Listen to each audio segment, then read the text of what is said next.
ഇറങ്ങുമോളെ.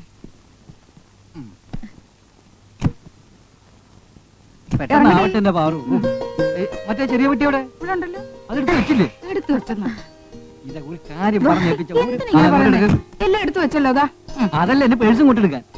Purse നിങ്ങളുടെ കയ്യിലല്ലേ? അത് ഞാൻ അങ്ങോട്ട് തന്നെ തന്നു. വീട്ടിൽ വെച്ച് നിങ്ങളുടെ കയ്യിൽ തന്നെ ഇരുന്നേ. അപ്പൊ പിന്നെ അതെങ്ങോട്ട് പോയി? പോറ്റിയോട്ടില് കാപ്പ് കുടിക്കാൻ കയറിയപ്പോഴേ അവിടെ കാലം വെച്ച് മറന്നോ? ഓ, ഇങ്ങനെ ശ്രദ്ധയില്ലാത്ത ഒരു മനുഷ്യനെ ശ്രദ്ധിക്കാനാ? നിന്റെ മോളുടെ തീറ്റ അങ്ങനത്തെ അല്ലേ? എടി തീറ്റ പണ്ടാരം. ഇനി ഇടിൽ വിഴിഞ്ഞ കൂട്ടത്തിൽ പേഴ്സും കൂടെ എടുത്ത് വിഴിഞ്ഞോ? ഞാനോ? അയ്യോ ഇല്ല.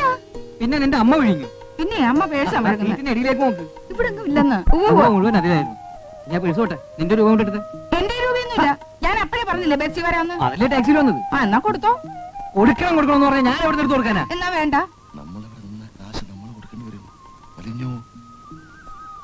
എനിക്ക് നിൽക്കാൻ നേരമില്ല. കാശിക്കാ സാറേ. ഒന്ന് പിടക്കാതെ നിൽക്കണോ? ഒന്ന് വെറുതെ ഇരിക്കേ. അമ്മയുടെ രൂപമില്ല ഇരിപ്പുണ്ടോ? പേഴ്സ് ഈ പെട്ടിക്കകത്തെങ്ങാനും കാണും. പിന്നെ അങ്ങ് എടുത്തു തരാം. വന്നിറങ്ങിയ പാടെ എന്റെ നാണം കെടുത്തില്ല. ഞാൻ എന്റെ അമ്മയോടല്ലേ ചോദിച്ചത്. വേണ്ട കുറുപ്പേ, അഭ്യാസം ഒന്നും വേണ്ട. ഞാനിത് ഇന്നും ഇന്നലൊന്നും കാണാൻ തുടങ്ങിയതല്ലോ. വേണക്കുട്ടാ, ആ ടാക്സിക്കാരൻ എന്താന്ന് വെച്ചാ കൊടുത്തേക്ക്. ഓ, ഇനി ഇപ്പൊ പേഴ്സ് പോയില്ലാന്ന് വെച്ചു. എന്നാലും അമ്മായി എന്നെ കൊടുക്കും അല്ലേ പാറു? അത് പിന്നെ ഇല്ലാണ്ടിരിക്കുവോ? ഒന്നുമില്ലെങ്കിൽ രണ്ടാമത്തെ മോളാവുമ്പോ അല്പം സ്നേഹം കൂടും. അതിനിപ്പോ ആരും അസൂയപ്പെട്ടിട്ടൊന്നും കാര്യമില്ല. സുഖം തന്നെയല്ലേ അമ്മേ? പുതിയതാണോ അമ്മ ഈ വള? നന്നായിരിക്കുന്നു. മോള് വാ വാ. നിങ്ങളൊക്കെ ഇന്നലെ എത്തിയോ? ഓ, എല്ലാ അവളുമാരും എത്തിയല്ലോ. കാർത്തികേ, നീ വേണം മുത്തശ്ശിയുടെ പുന്നാര മോളാവാൻ. അങ്ങോട്ട് കൊണ്ട് കൊടുക്കടി. ഓ, നിനക്കെന്തത്ര നാണം? അമ്മയ്ക്ക് ഞാൻ ഹോർലിക്സ്, ബിസ്ക്കറ്റ്, ഓറഞ്ച് ഒക്കെ കൊണ്ടുവന്നിട്ടുണ്ട്. ഇത് ചവനപ്രാശം മുത്തശ്ശിക്കെന്ന് പറഞ്ഞ് പ്രത്യേകം വാങ്ങിയതാ. അങ്ങോട്ട് കൊടുത്തൂടെ? എന്തിനാ ഇതൊക്കെ പാറക്കുട്ടി? എനിക്ക് എത്ര ബുദ്ധിമുട്ടുണ്ടെങ്കിലും അമ്മയ്ക്ക് എന്തെങ്കിലും കൊണ്ടുവരാതിരിക്കാൻ എന്റെ മനസ്സ് സമ്മതിക്കുന്നില്ല. സത്യം പറഞ്ഞ കത്ത് കിട്ടിയപ്പോ സങ്കടം വന്നു. തിരുവോണം മാത്രമല്ലല്ലോ, അമ്മയുടെ പിറന്നാളും കൂടെ അല്ലേ. കയ്യിലാണെ കാശില്ല. എന്താ ഇത്ര ബുദ്ധിമുട്ട്? കുറുപ്പിപ്പൊ സൂപ്രണ്ട് ആയില്ലേ? അത് കൂടാതെ നിനക്കും ഇല്ലേ 12,000 രൂപ? ഓ, അതൊന്നും പറയണ്ട എന്റെ അമ്മേ. ചെലവിന്റെ പുറത്ത് ചെലവാ. ഈ പെണ്ണിനെ കൊണ്ടുവരണ്ടെന്ന് കരുതിയതാ. പിന്നെ നമ്മുടെ കൊച്ചുവിഷം വരുന്ന സ്ഥിതിക്ക് എങ്ങനെ കൊണ്ടുവരാണ്ടിരിക്കുക? എന്റെ മോളെ കാണുമ്പോ എല്ലാരും അവളോട് പറയുന്നു പോലും നിന്റെ മുത്തശ്ശിയെ വരച്ചു വെച്ചിരിക്കുകയാണെന്ന്. അതൊക്കെ ആൾക്കാർ വെറുതെ പറയല്ലേ.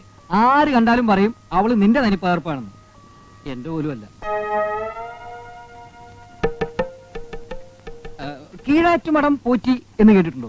മഹാമാന്ത്രികനാ. അദ്ദേഹത്തെ കൊണ്ട് അമ്മായിക്ക് ഞാനൊരു ദേഹരക്ഷ എഴുതി വാങ്ങിച്ചു. എന്തോന്നാ കുറുപ്പേ, ഈ സമ്പ്രദായമൊക്കെ നിർത്താറായില്ലേ? അങ്ങനെ അങ്ങോട്ട് പറഞ്ഞു കൊടുക്കമ്മേ. ഇതിനാ ഈ മനുഷ്യൻ കാശ് കളയുന്ന മുഴുവനും. അമ്മയെ ഉടുപ്പെന്ന് ഊരാൻ പറയൂ. കയ്യിലും കഴുത്തിലും എന്തൊക്കെയാ കെട്ടി തൂക്കിയിരിക്കുന്ന നോക്കൂ. അരയിലും ഉണ്ട് ഒരു 5-6 എണ്ണം. പറയാതെ എന്റെ പാറു, ഇതൊക്കെ ഒരു ദേഹരക്ഷക്കല്ലേ അമ്മായി? നിങ്ങളുടെ ഈ രക്ഷയെടുത്ത് കാരണം എനിക്കും മക്കൾക്കും രക്ഷയില്ലാണ്ടായി. നിന്റെ രക്ഷയ്ക്ക് ഞാനില്ലേ പാറു? വരാം എന്ന് എല്ലാ കത്തിലും പറയുന്നതല്ലാതെ ഒരിക്കലും വരലുണ്ടാവില്ല. എനിക്കറിയില്ലേ നിന്നെ. അതെങ്ങനെയാ ഒരു ദിവസം ഹോസ്പിറ്റലിൽ പോകാതിരുന്ന ആകാശം ഇടിഞ്ഞു വീഴില്ലേ?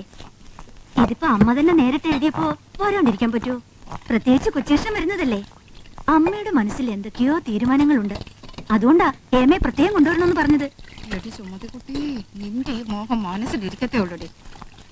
അമ്മ അങ്ങനെ ഒരു നിർബന്ധം പിടിച്ചോണ്ട് ഒന്നിച്ചൊന്ന് കൂടാൻ പറ്റി. അമ്മ ഫോൺ ചെയ്യുമ്പോ നിങ്ങൾ ആരൊക്കെ വന്നില്ലെങ്കിലും രാധികയെ കൊണ്ടുവരണമെന്ന് എടുത്തു പറഞ്ഞു. എന്തൊക്കെയോ കണക്കുകൂട്ടലുണ്ടെന്ന് വെച്ചോളൂ. നിന്റെ കണക്കുകൂട്ടലുകൾ ഒന്നും നടക്കില്ല എന്റെ പൊന്നു ചേച്ചി.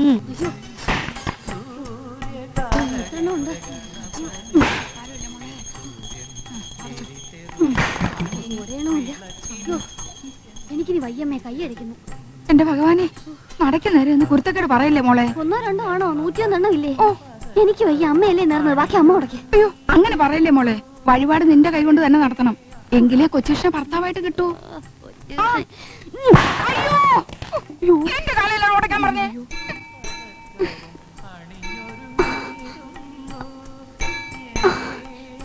എനിക്കിനി വയ്യമ്മേ. അയ്യോ, അങ്ങനെ പറയല്ലേ കുട്ടി. 11 ചുറ്റാ ഞാൻ നേർന്നത്. കൊച്ചുകൃഷ്ണനെ തന്നെ ഭർത്താവായി കിട്ടണമെന്ന് മനസ്സിൽ ധ്യാനിച്ചങ്ങ് ഉരുണ്ടോളൂ. ഉള്ളൊരുകി പ്രാർത്ഥിച്ച ഭഗവാൻ കേൾക്കാതിരിക്കില്ല. നീയും കൊച്ചുകൃഷ്ണനും തമ്മിലുള്ള വിവാഹം ഈ നടയിൽ വെച്ച് തന്നെ നടത്താം. നന്നായി പ്രാർത്ഥിച്ചോളൂ.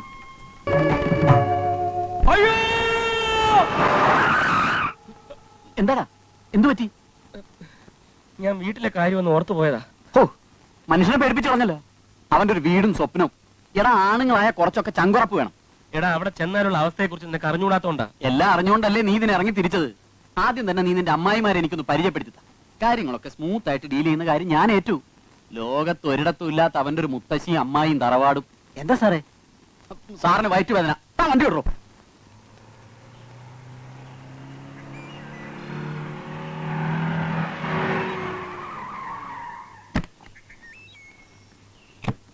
മുത്തശ്ശി,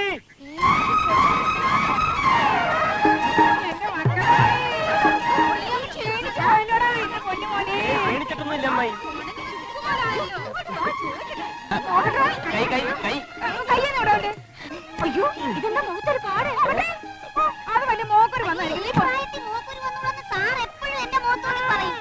പറഞ്ഞു കൊടുക്കുമോളെ. മതി മതി, എന്റെ കുട്ടിയെ ഇങ്ങോട്ട് വിട്ടു തന്നെ. എന്നിട്ടാവാം വിശദീകരണം. നീ ഇങ്ങോട്ട് വന്നാൽ മതി. പെട്ടി വന്നിട്ട് വയ്ക്കും മോളെ. ചെല്ലേ.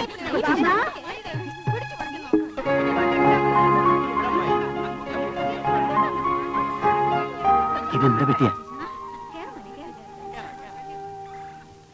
ഇത്തവണ നീ എന്നെ പറ്റിക്കുമെന്നാ ഞാൻ വിചാരിച്ചു. അത് കൊള്ളാം. മുത്തശ്ശിയുടെ പിറന്നാളായിട്ട് ഞാൻ വരാണ്ടിരിക്കൂ. എത്ര ദിവസത്തെ ലീവ് ഉണ്ട് നിനക്ക്? എത്രയും നേരത്തെ പോകാമോ അത്രയും കൊള്ളാം. എന്നാലും ഒരു 2-3 ആഴ്ച. ഇനിയിപ്പൊ പിറന്നാളും കഴിഞ്ഞ് തിരുവോണവും കഴിഞ്ഞ്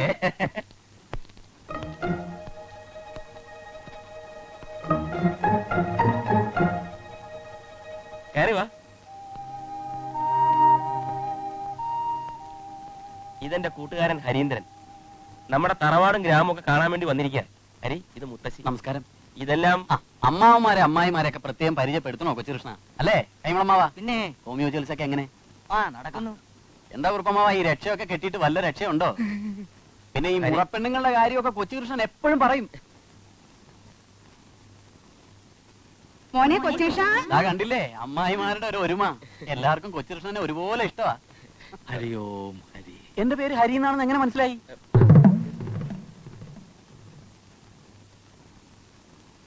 യാത്രയൊക്കെ സുഖമായിരുന്നു കുഞ്ഞെ? സുഖമായിരുന്നു.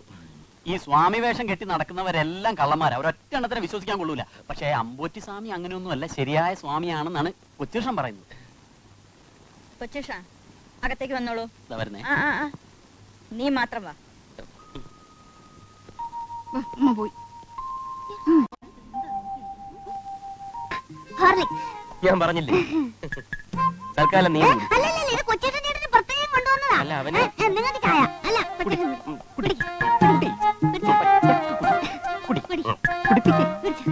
വലിച്ചു കുടിക്കണ്ട. അത് ഞാൻ റെഡി. എന്തിന്? അമ്മ പറഞ്ഞു കൊച്ചേഷൻ ചേട്ടൻ ഷോപ്പിങ്ങിന് പോകുന്നു, എന്നെ കൂടെ ചെല്ലാൻ. അമ്മ പറഞ്ഞോ? സത്യമായിട്ടും പറഞ്ഞു. കൊച്ചേഷൻ ചേട്ടാ, ഞാൻ റെഡി. രാധികയോടും അമ്മ പറഞ്ഞോ? ഒരാളുടെ കുറവുണ്ടല്ലോ, എന്തു പറ്റി? ഏതായാലും ഷോപ്പിങ്ങിന് പോവാം. വേണുക്കുട്ടാ, എന്തോ രണ്ടുപേരെയും ഷോപ്പിങ്ങിന് കൊണ്ടു. ചെല്ല്. ഇനിയിപ്പോ ഷോപ്പിങ്ങിന് പോയി ഷോപ്പിൽ കയറി തുണി കിണിയെല്ലാം വാങ്ങി പോവാം. കേട്ടോമേ, കാർത്തികയ്ക്ക് ഇപ്പൊ 19 തികയാ. 6 മാസം കൂടെ കഴിഞ്ഞാ പിന്നെ കേതുവിന്റെ അവകാരം തുടങ്ങും. അതിനു മുമ്പ് കല്യാണം നടക്കണം. കൊച്ചുമക്കള് 3 പേരും കല്യാണം കഴിച്ചു കാണാൻ എനിക്കും ആഗ്രഹം ഇല്ലാതില്ല. രാധയ്ക്കും ഹേമയ്ക്കും ഇപ്പൊ ജാതകവശാ കുഴപ്പമൊന്നുമില്ലല്ലോ. കാർത്തികയുടെ കാര്യം അങ്ങനെയാണോ അമ്മേ? എന്റെയും കുറുപ്പേട്ടന്റെ മനസ്സിൽ പണ്ടേ ഒരാഗ്രഹം. എന്തേ? കൊച്ചുകൃഷ്ണന്റെ കാര്യം. കാർത്തികയ്ക്കും അതാ ഇഷ്ടം. എനിക്ക് 3 പെമ്പിള്ളേരല്ലേ അമ്മേ. ഒന്നിന്റെ എങ്കിലും കാര്യം കഴിഞ്ഞു കിട്ടിയ അത്രയും സമാധാനായി.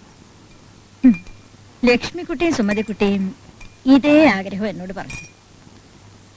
ഓരോരുത്തർക്ക് അവരവരുടെ മക്കളുടെ കാര്യം. ഇപ്പൊ നിന്റെ മനസ്സിലും ഇങ്ങനെയൊന്നുള്ള സ്ഥിതിക്ക് ഞാൻ എങ്ങനെ ഒരു തീരുമാനം എടുക്കുക? എടി ഭയങ്കരികളെ, നീയൊക്കെ എനിക്ക് മുമ്പേ കയറി കൊത്തിയില്ലേ? അമ്മ പാല് കുടിക്ക്. എന്റെ ദൈവം വിശന്നിട്ട് ഉറക്കം വരും. ഇനി രക്ഷപ്പെടാൻ നോക്കണ്ട, കുരുക്ക് വീണ് കഴിഞ്ഞു. കുരുക്കോ? കൊച്ചു കള്ള ഒന്നും അറിഞ്ഞില്ലല്ലേ? ചേട്ടൻ എന്തുവായി പറയുന്നത്? അമ്മായിമാര് തമ്മിൽ കോൾഡ് സമരം. എല്ലാവർക്കും മകളുടെ ഭർത്താവ് കൊച്ചുകൃഷ്ണ കിട്ടണമെന്ന് ഒരു മുത്തശ്ശിയുടെ ഓർഡർ. 3 പേരെയും 3 പേരെ? 3 പേരല്ല, 3 പേരിൽ ആരുടെ ജാതകം ചേരുന്നുവോ അതങ്ങ് ഉറപ്പിക്കാൻ. തറവാട്ടിൽ ഏതെങ്കിലും ഒന്നിനെ കൊച്ചുകൃഷ്ണൻ കിട്ടണം, അത്രേ മുത്തശ്ശിക്കുള്ളൂ. ഇതിൽ ആർക്കാ യോഗം ഉണ്ടാവുന്നെന്ന് ഇന്നറിയാം. ഞാൻ ദേ ജോത്സ്യനെ വിളിക്കാൻ പോവാ. ഇനിയിപ്പോ ജോത്സ്യനെ വിളിക്കാൻ ഓട്ടോറിക്ഷ വിളിച്ച് അവനുമായിട്ട് ഇടിയിട്ട് യുദ്ധകാലാടിസ്ഥാനത്തിലാണല്ലോ മുത്തശ്ശി കാര്യങ്ങൾ നിൽക്കുന്നത്. ജാതകം ചേർന്നാൽ മുഹൂർത്തം കുറിക്കും, ഉറപ്പാ. മുത്തശ്ശി വിളിക്കുന്നു എന്ന് പറഞ്ഞാ കൂടും കുടുക്ക എടുത്ത് ജോലിസിനിങ് എത്തും. അതിനു മുമ്പ് നമ്മൾ അങ്ങെത്തണം. ജോലിസരെ, ജോലിസരെ, ജോലിസരെ, ജോലിസരെ. അവിടെ നിൽക്ക്. നീ അതുവഴി, അതുവഴി. ഞങ്ങൾ ജോലിസരെ കാണാൻ വേണ്ടി വന്നതാ. ജോത്സ്യൻ ഞാനാ. അയ്യേ. ജോത്സരെ, കണ്ണേറ്റും കരയിൽ ആകെ പ്രശ്നം. 3 അമ്മായിമാരും തമ്മിൽ കൂട്ടത്തല്ല്. എല്ലാവർക്കും കൊച്ചുകൃഷ്ണൻ തന്നെ മരുമാനായിട്ട് കിട്ടണം. അതായത് ഇവനെ. ഏതെങ്കിലും ഒരു ജാതകം ചേർന്നാൽ മറ്റേ അമ്മായി തൂങ്ങിച്ചാവും. അടുത്ത അമ്മായി വിഷം കഴിച്ചു മരിക്കും. എവിടെ? അതെ, അതാ ഇപ്പോഴത്തെ സ്ഥിതി. അതുകൊണ്ട് ജോലിസൻ അവിടെ വന്ന് ജാതകം നോക്കുമ്പോ 3 ചേരില്ല എന്ന് പറയണം. കള്ളം പറയാനോ? അയ്യോ, കള്ളം പറയണ്ട, സത്യം പറയാതിരുന്നാ മതി. ജോലിസേരി ഞങ്ങളെ രക്ഷിക്കണം. ആ. അതിനെന്താന്ന് വെച്ചാ ഞങ്ങള് നീ അതങ്ങോട്ട് കൊടുക്ക്. പരസ്യമായിട്ട് കൊടുത്താ വാങ്ങുമോ? ഒരു പ്രാവശ്യം ട്രൈ ചെയ്ത് നോക്കാം. വാങ്ങും. വിവാഹം നടക്കരുത്, അത്രയല്ലേ ഉള്ളൂ. ഇലയ്ക്കും മുള്ളിനും കേടില്ലാതെ ഞാൻ ഈ കാര്യം കൈകാര്യം ചെയ്തോളാം. അത് മതി. അത് മതി. ശരി, പോട്ടെ. ജോലിസേരി ചതിക്കൂ. തെങ്ങും ജോത്സരും ചതിക്കില്ലെന്നാണ് ഇലയ്ക്കും കേടില്ല, മുള്ളിനും കേടില്ല. ഇക്കണക്കിന് പോയാൽ നമ്മുടെ എല്ലിന് കേട് വരും. നീ പെട്ടെന്ന് തറവാട്ടിലേക്ക് പോകാൻ തയ്യാറ്? ആ.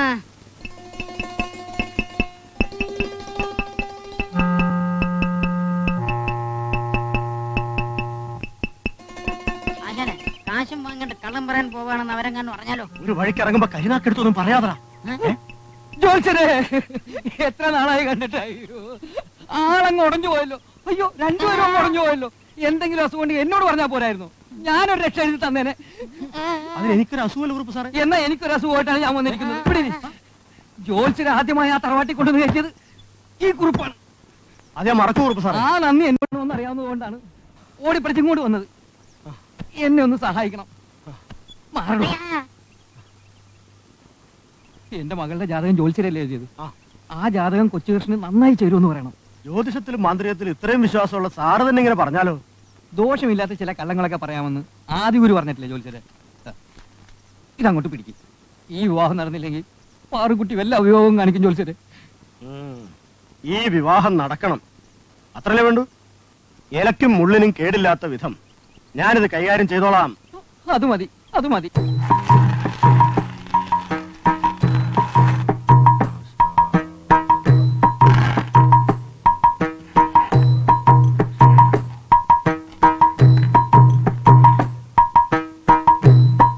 രാധികാറാണി, അത്തം നക്ഷത്രം, സ്ത്രീ ജനനം, ഊടുരുട്ടാതി പുരുഷൻ.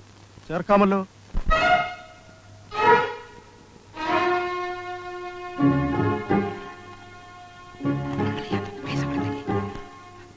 കാർത്തികാദേവി തിരുവാതിര, ഊരുരുട്ടാതി പുരുഷൻ. പൊരുത്തങ്ങൾ സമാസമം, നിശ്ചയമായും ചേർക്കാം.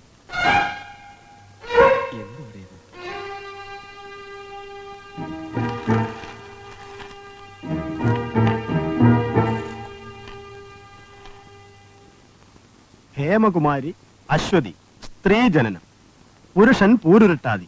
ഉത്തമമാണല്ലോ, ചേർക്കാം. പൊരുത്തം സമാസമം. എന്തീ പറഞ്ഞു?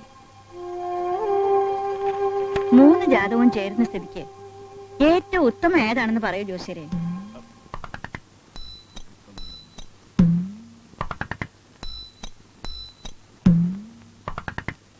ഏതാ ഏറ്റവും ഉത്തമമെന്ന് പറയാനാവില്ല. എന്നാലും ഏതെങ്കിലും ഒരു ചെറിയ വ്യത്യാസം കാണൂലേ? കാണുന്നില്ല. തറവാടിന്റെ പുണ്യം കൊണ്ടാവും 3 ഒരുപോലെ ചേരുന്നു. കുടുംബത്തിന്റെ ഐക്യം അത് സൂചിപ്പിക്കുന്നത്. ആ കേട്ടോളൂ, 3 ജാതകവും ഇങ്ങനെയുള്ള സ്ഥിതിക്ക് എന്താ വേണ്ടതെന്ന് നിങ്ങൾ 3 കൂട്ടരും കൂടെ ഒരു തീരുമാനത്തിലെത്തുക. ശ്രീകൃഷ്ണന് 16,008 കൊച്ചുകൃഷ്ണന് 3 ആവാം. അമ്പോറ്റി അല്ല, പറഞ്ഞേ ഉള്ളൂ.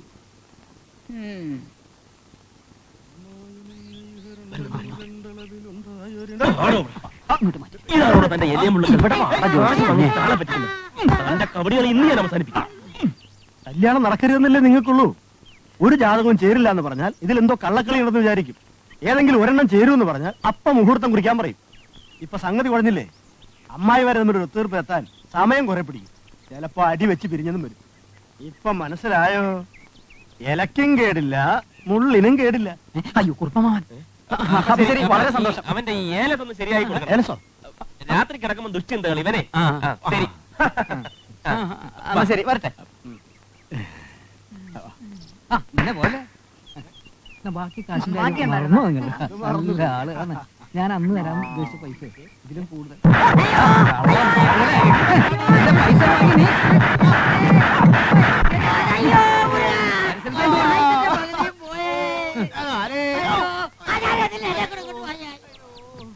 ഞാനത് നിങ്ങക്ക് തന്നില്ലെങ്കിലേ പാറു ഇത് എനിക്കിട്ട് തരും. ദേ, നിങ്ങളിവിടെ അയ്യോ എന്തെടുക്കാ?